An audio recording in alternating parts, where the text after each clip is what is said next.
तीन प्रकार का वचन होता है। एक होता है आशीर् वचन, इसकी भी बहुत महिमा है। गुरु का वचन का जो आशीर् वचन इसको कहते हैं, बहुत महिमा है। मैं एक छोटा सा दृष्टांत देता हूं वचन के बारे में। आशीर् वचन, संतों का आशीर् वचन जो है, इसकी महिमा। कबीर साहब का नाम आप लोगों ने सब कुछ सुना है। उनकी एक शिष्या थी और उस शिष्या का एक लड़का था। वो लड़का इतना पढ़ लिया शास्त्र, इतना पढ़ लिया शास्त्र, उसका नाम था सर्वानंद। सबको जानते हैं, किसा मैं दोहरा देता हूं वचन के बारे में।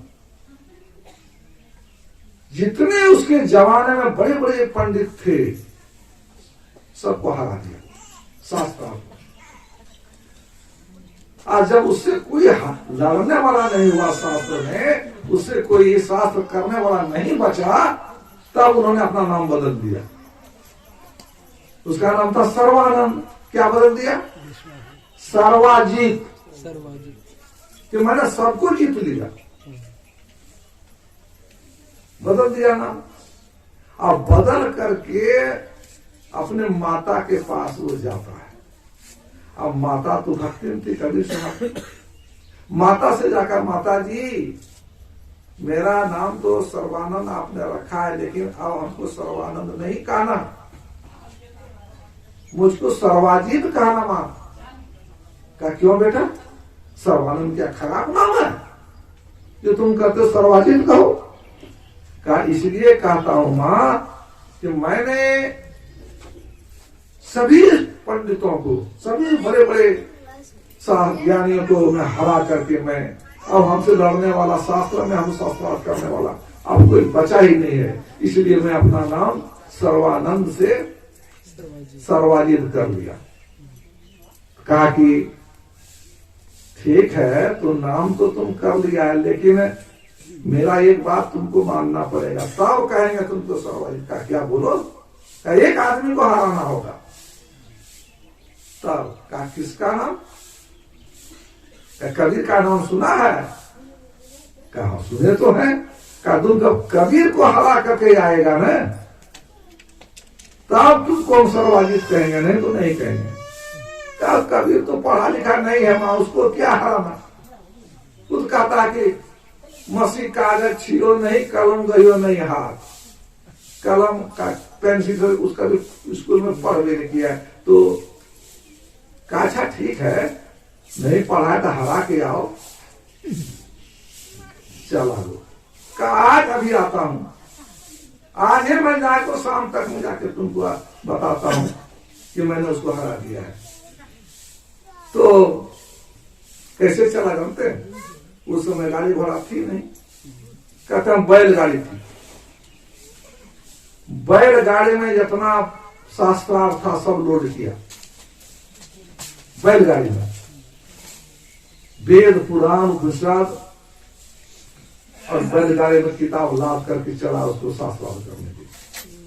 पूछते पूछते पूछते जहाँ कबीर का जो गांव है, वो गांव के आगे एक कुआं था। कुआं में दो चार महिला पानी भर रही थी। तो वहां जाके पूछता है, हे माता लोगों, कबीर साहब का घर कहाँ है, किधर है?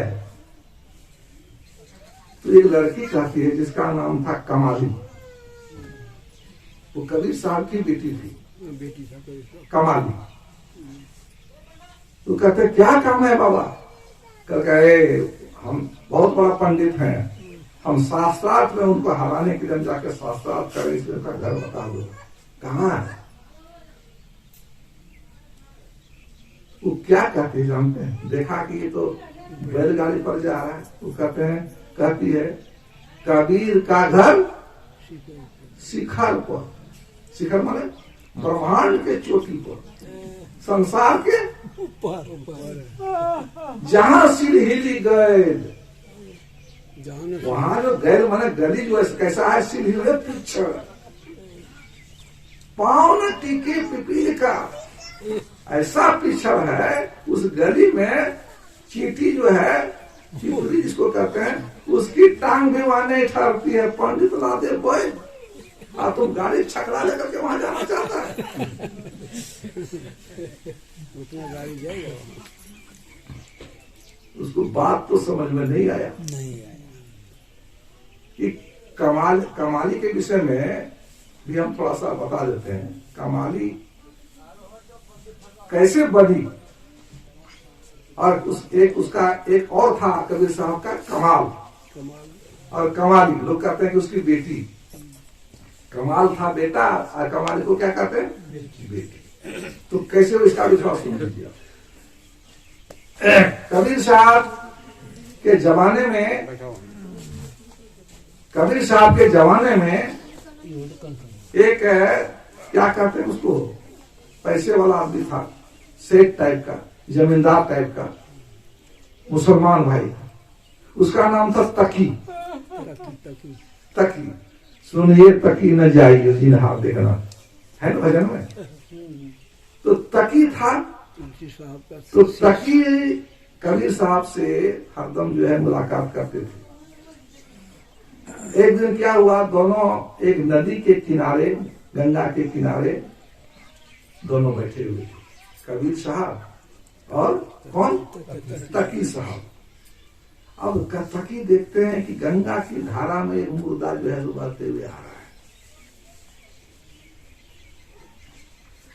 तो तकी तो जानता था कि कबीर साहब तो बहुत बड़े संत हैं, उसकी तो सुजस बहुत है।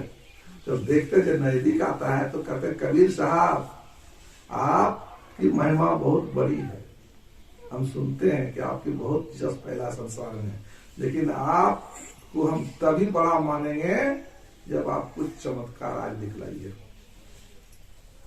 क्या चमत्कार दिखलाएंगे आप? क्या देखते हैं मुर्दा आ रहा है, कहा उसको देखते हैं, क्या उसको आप जिंदा कर दीजिए। कबीर साहब मौज में थे। संत कहते हैं, संत का वचन इसी पर बोल रहे हैं हम, रवि के तेज घटे नहीं जो घर जुड़े घमंड है, संत वचन पलटे नहीं पलट जाए ब्रह्मांड। ब्रह्मांड सृष्टि नाश हो जाए, कुछ हो जाए, लेकिन संत का वचन का जो है कभी झूठा निशान हो देव ऋषि वाणी। पलटू संत जो कही गए सोई बात है ठीक, वंश वचन संत का ना तरे जो गाड़ी की लीक। गाड़ी बैलगाड़ी जाती है, कोई गाड़ी लीक बनता है तो उसके पीछे पीछे इधर उधर होगा वो, एकदम उसके जैसे ज्यादा लीक बनते जाएगा। उसी तरह संत की वाणी है। तो कबीर साहब कहते हैं, ए मुर्दा उधर कहां जा रहा है, मेरे सामने आके किनारे आओ। आश्चर्य, जैसा लिखा है मैंने पढ़ा है, वह धारा पूरब से पश्चिम बह रही थी। मुर्दा किधर जा रहा था? पूरब से। वह धारा बदल गई, वह धारा बहने लगी अब पश्चिम से पूरब। पूरब जब पूरब बहेगी तो मुर्दा तो पूरब को घूरना पड़ेगा कि नहीं? मुर्दा आ गया घूमते हुए, वह खड़ा हो गया सामने का। खड़ा क्या, बगल आओ, यहाँ आओ। धीरे धीरे किनारे आ गया। का सोया रहेगा, उठ के खड़ा हो रहा। जैसे कहा उठ के खड़ा हो जाओ, खड़ा हो गया। अब तक ही कहता है कि कबीर साहब ने तो कमाल कर दिया, जिंदा कर दिया मुर्दा को। आपने कहा कमाल सब, इसलिए इस मुर्दे का नाम जो जिंदा इसका आज से इसका नाम रहेगा कमाल।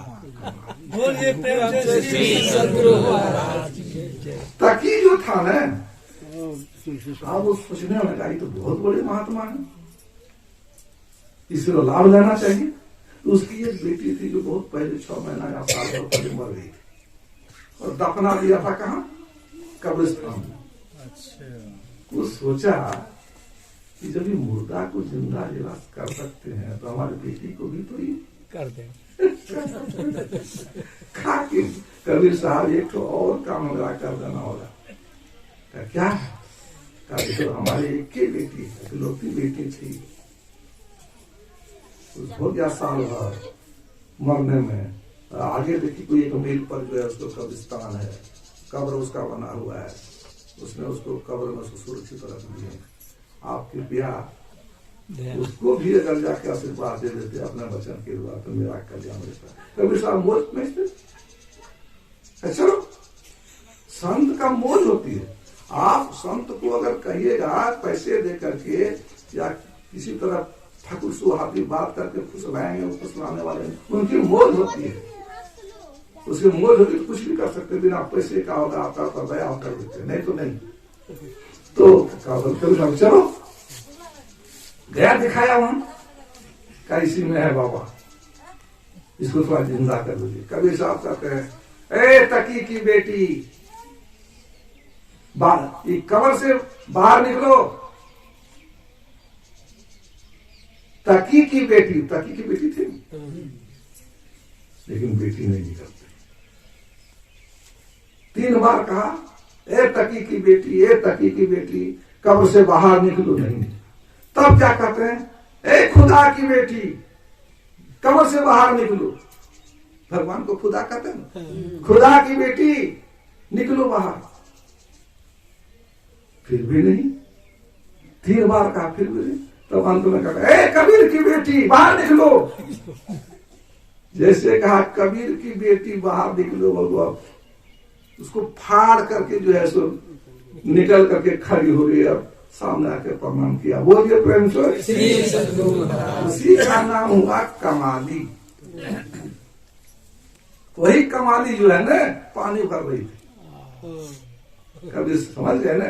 तो भाई जब गुरु का पैदाइश है ना, गुरु का शक्ति से गोरखनाथ भी तो गोबर से निकला, जिसकी कहानी आप लोग जानते हैं। कितना बड़ा महात्मा बना मच्छिंद्र नाथ की कृपा से। ये सब बात अभी समय नहीं है, तो नहीं माना, कहा कि नहीं हमको जाके जाना है, कबीर साहब के पास जाना है। ठीक है जाओ, आगे जाओ, ताड़ का गाछ मिलेगा, एक गली में ताड़ का गाछ मिलेगा और उसके आंगन में खजूर का गाछ होगा। वो खजूर के गाछ आंगन में वही तो जो है पुकारना, हम आ रहे हैं, हम भी आ रहे हैं। वो कहे कहेगी उसकी हम बेटी है। वो भी पहुंच गई बगल से,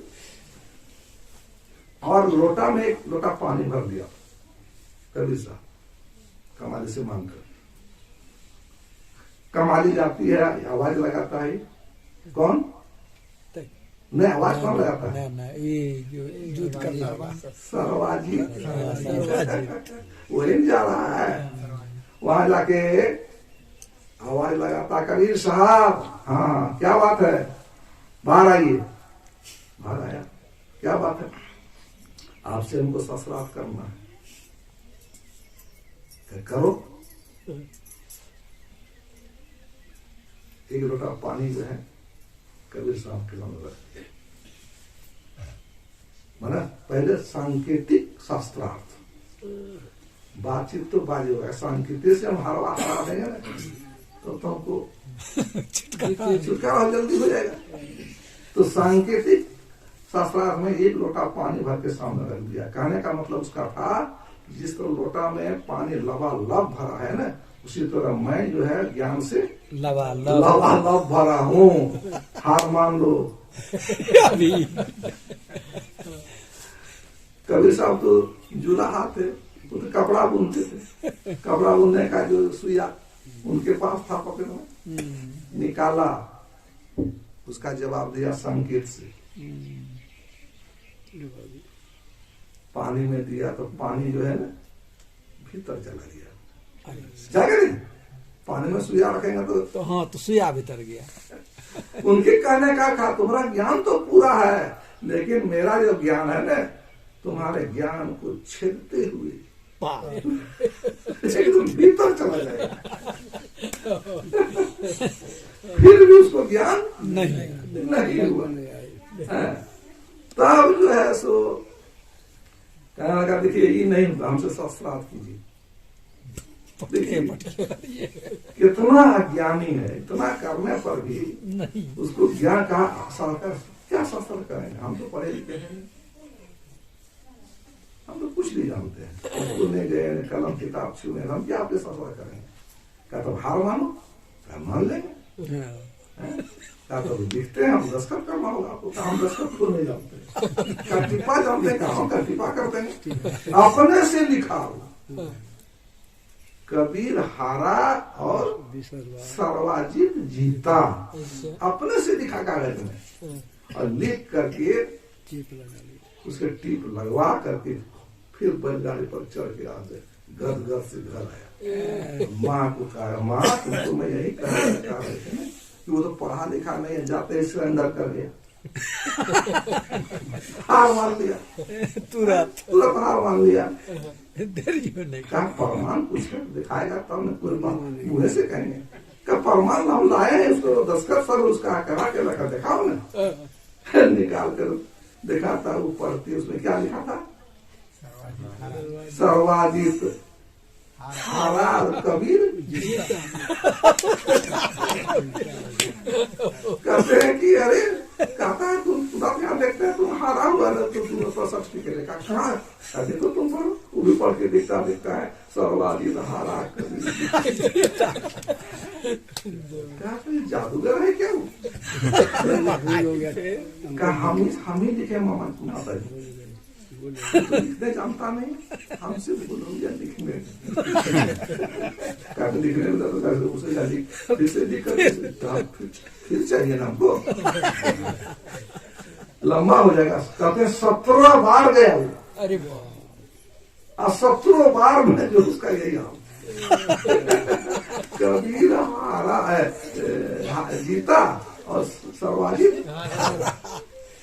अंत में उसको हो सका गया कि नहीं हमसे बड़ा विद्वान है वो पंडित, हमसे बड़ा। तब उसके मन में हार हुई और 17वां बार में जब 18वां बार जब वो गया तब जाके उसके चरणों में गिर करके उसको माफी मांगा कि आप एक बात बताइए, हमको आप दीक्षा दीजिए, हम आपका शिष्य बनेंगे हैं, लेकिन एक प्रश्न हमको बता दीजिए, आपने इतना बड़ा ज्ञान पाया कहाँ?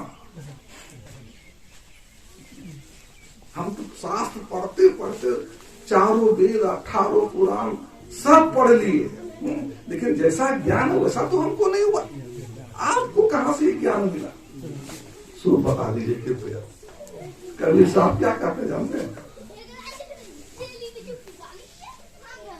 मैं मर जीवा समुद्र का आ डुबकी मारी एक, आ मुट्ठी लाया ज्ञान की जामे वस्तु अनेक।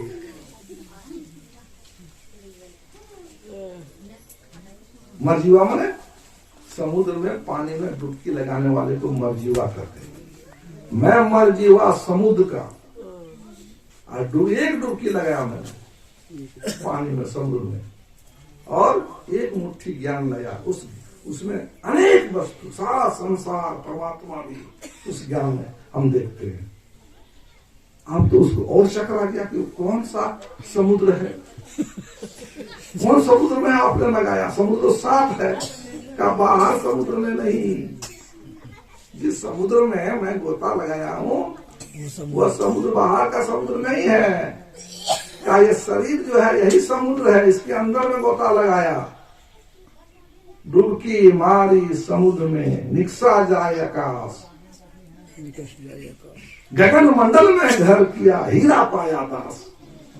अब तो उसको चक्कर लग गया सुनते हैं कि समुद्र में डुबकी लगाया तो निकसा जाए। डुबकी मारता लो तो पता न देखता है, कहता है निकसा जाए आकाश, और गगन मंडल में आकाश मंडल में मैंने घर किया और वहां हीरा पाया, मैंने परमात्मा का दर्शन किया। यही बात जो है ना, भागलपुर के प्रोफेसर गुरु महाराज के पास गए थे, टाइम बोलिएगा क्या कि उधर से कर लेट रहा सही, ये तो चलते रहेगा राम कथा आनंद। 5:17 अभी तो गुरु के चरण धूलि पर हम पहले कहे थे कि ऐसा विषय है, गुरु कीर्तन भी होगा, अरे इसको खत्म कर देते हैं। तो क्या हुआ, प्रोफेसर साहब गए थे वहां गुरु महाराज के, अब वहां तो प्रोग्राम ही चलता है, जो मैंने कहा कबीर साहब का मन की बात, डुबकी हमारे समुद्र का। देखिए ये क्या हम लोग पढ़ाते हैं, हम खुद नहीं समझ पाते हैं। गुरुदेव तो बच्चे को हम क्या पढ़ाएंगे। ये कहता है कि हम डुबकी हमारे समुद्र नीचे से आ जाए आकाश, डुबकी मारने के बाद पाताल में निकलेगा या आकाश में निकलेगा। ये क्या बात है। गुरु महाराज कहा देखो जी बाहर का समुद्र में नहीं है, शरीर जो है यह काया बड़े समुद्र केरो था न पावे को, मन मर जाए है डूबी केरो मानिक पर। कार्य जीव का वासा यहाँ है। समुद्र का मतलब हुआ कि जो जब अज्ञान चक्र में जब घुसता है कोई, डुबकी मारता है 10वां द्वार में, जब गुरु के द्वारा दीक्षा लेकर के जो घुसता है अंदर में 10वां द्वार में, तब निक्सा जाए आकाश, अंतराकाश में प्रवेश करता है, सूक्ष्म आकाश में प्रवेश करता है, उसको कहते हैं निक्सा आकाश। उस आकाश में करते हैं। तहाँ कबीरा घर किया, घर किया मैंने वहां आसन किया, वहां जमाया, बैठा वहां जाकर के, तब फिर जो है अंतराकाश में जाकर के फिर सबसे शिखर पर जहाँ कहा कि कबीर का घर शिखर पर वहां पहुंचा, तब वहां हीरा मतलब परमात्मा लाल उसको प्राप्त किया। तो कहने का मतलब यह है कि गुरु का जो वचन है, आशीर्वचन में कितना शक्ति है। देखिए कमाल को पैदा किया, कमाली को पैदा किया,